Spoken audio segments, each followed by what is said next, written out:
Hello and welcome to another Bayek tabletop gaming video. This week, not got any shiny new things to show you, so it's new to me. I've raided a Sprue Mountain, recently received a couple of boxes of these, paid for with my own hard-earned money. And this is the Churchill Armoured troop for the late war British in Flames of War. You can tell that because it says it on the box. Anyway, so what do you get in here? You get in here 3 sprues. Assuming you count this as 1 sprue, which you could do if you wanted to. So you get 3 sets of these. Let's put it that way. 3 sets of these. And each one of these builds a Churchill, but you have many options of Churchill. In fact, I shall just go quickly grab the box I've just thrown onto the floor back. And you can see in the back there are the main 3 types, but you also get different turret options as well, which I shall go through. Throw that back on the floor. So this part of the sprue is exactly the same as the previous Churchill set. That the way so you can see a bit easier. That you may or may not be aware of. It's the Churchill Infantry Tank sprue. Does what it says there. You have the hull top, hull bottom, left and right track sides, the get it to focus a bit better. 2 turret pegs, which are always useful. Focus, please. Focus. 2 turret pegs, whatever you want to call them, which are always useful because I don't use magnets for turrets. I don't see the point really. 2 mud guards, which are optional. Put them on, entirely up to you. A back part for the tank, hull, so the back bit. You don't need a front bit. Oh, you do need a front bit. I'll come to that in a moment. Anyway, a 6-pounder anti-tank gun. Open hatch. Sorry about the focus on this one, people. Open hatch, closed hatch. A couple of bits of side track. A couple of spare jerry cans, just for random bits of storage if you want to. Back part of the turret, the bustle, I think. The front part of the hull, so the driver's vision slit. So I'm trying to get this. I'm trying to get a different lamp today. I don't think it's helping. There we are. Front part of the driver's hatch with the driver's hatch and the hull machine gun. That's what I've been trying to say.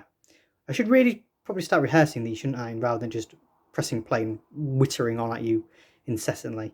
And 2 square side hatch doors, because the Churchill had access hatches on the sides of the tank, which is a cool feature, I think.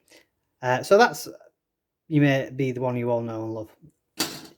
The new part is this part, which has lots of exciting things on it. So we have got 2 turret tops and 2 turret bottoms. That's the late top, kind of more squarish one. This is a more roundish one. You've got another turret. Is it a bustle if it's there purely to absorb the recoil of the gun? I don't know. I'm not expecting these things. A mounting point for your main gun. A late closed hatch. It's slightly raised up compared to the other ones. An open. Oh, where's my finger? An open hatch. 2 wheels. These wheels are for this bit, which is the armoured fuel trailer for the Crocodile flamethrower tank. That's the bottom of it. That's the top of it. And that is the back panel you use if you're wanting to make the Crocodile flamethrowing tank. Why wouldn't you? And the flamethrowing trailer just slots into there. I'll show you I made one in a moment. That is the 95mm gun for the CS version. Some round side hatches, because the late version has round hatches, because they were finding the square hatches jammed under certain occasions. And if you really want to leave a tank in a hurry, you don't want a jammed hatch. Another mounting point. That one's for the rounder turret. This one's for the squarer turret. The late war hull front machine gun, again with a round driver's hatch there. The spigot mortar for the aviary, for when you really want to fire a dustbin full of TNT at someone. A 75mm gun, and this little dual bridge which goes over the front of the whole machine gun on the flamethrower version to turn into a flamethrower. So front and back, depending on how you count these things. I'll show you the other side of this one as well, just so you've got it. There you are. And what can you build with those? Well, you get 3 in the box, but there's lots of different versions you can make. For example, you could make a standard 75mm Sherman. Now this one is a I think it's Mark III Sherman officially. People no doubt tell me I'm wrong in the comments, because I'm not massively up on Sherman Hull variants. Lots of incremental little variants, but I think it's Mark III. Square doors, rounder style of turret, slightly rounded around the edges. Whole machine gun.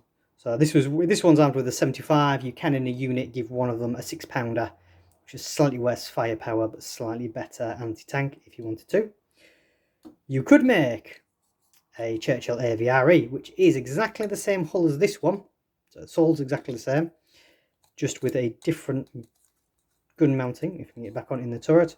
And so this is the spigot mortar. This is fantastic in the game. Comes in a unit of 2, and it's a very slow mobile artillery. That, as I said, it fires literally. These things, they fire.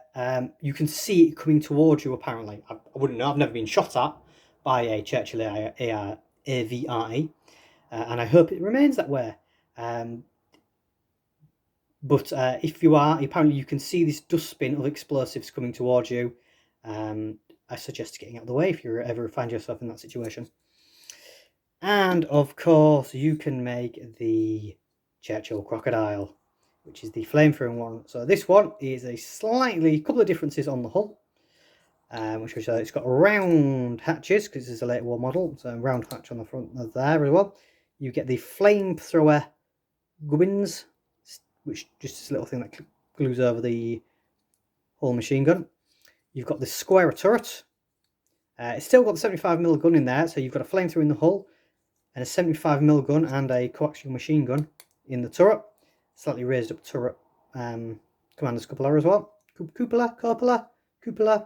Commander's hatchy thing is raised up to get a better view. And you of course got the armoured trailer, which carries all the fuel. This doesn't quite long, but the joy of the armoured trailer is it just comes out. It just sits in nicely. Friction holds. That's not going to go anywhere anytime soon. So for ease of storage and transportation, you can just pop it out and you don't have to worry about that snapping off, because that is a little bit thin there in this game. What else do you get in the box? You get a fistful of unit cards. So you've got the AVRE as mentioned, the Crocodile, the regular Churchill Troop, which has got the options for if you're building the late 75 version, basically round hatches, square turret, more armour. Grade one of those, and the options for the 6-pounder or 75mm on there. The Armoured Squadron HQ, which on the back of it, I'm not allowed to show you the points costs, but on the back of it, yeah, the other way around, gives you the unit formation of the Churchill, and this the later war British, shows you the units and lists all the things there. A bag with some decals in it. The square ones go, or the circle ones, they're to designate units. They go on the side of the hull turrets. What am I saying? It goes on the sides of the turrets. Sorry, words. I've forgotten. Apparently, I lost the ability to speak today. And your classic sprue of tank commanders, which I never bother with nowadays. I used to put these in all the time to designate the commander. I don't bother these days. I just put a little bit of gubbins on. I don't think any of these have got gubbins on, but I'll have like a jerry can on the side of the tank, or a bit of spare track or something like that. So these are for my later war British Army. I do also have a Stuart. Oh God, what am I like today? I think it's the heat. Really warm today. Absolutely throwing it down for the last few weeks. Really warm today.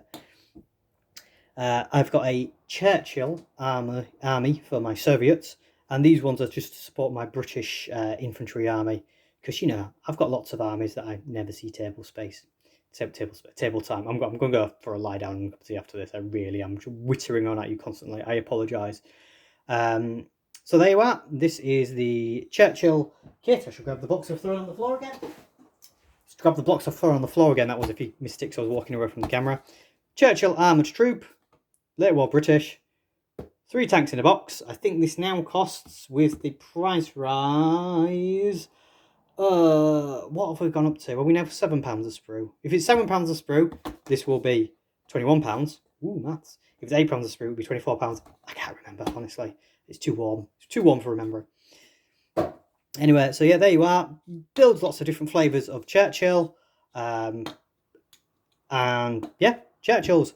I'm going to have a unit 3 of these, a unit 3 of these, and a unit 2 of those, because I had 2 left over. I shouldn't do that, should I? Two left over Churchills from my Soviet army, which is the same hull. So I'm just taking these spare turrets off the ones I'm using to make as crocodiles to make some AVREs for my British. There you are, Churchill sprue. I'm going to go have a cup of tea and lie down, because I'm just wittering on at you now, saying all the wrong things. So see you on the next one. Well, I'll obviously see you, because I've never seen any of you, apart from the people I actually know who watch this channel. And you only ever see my hands, because I'm not a real person. I stop at the elbow. Anyway, I'll leave it there. Thanks, bye.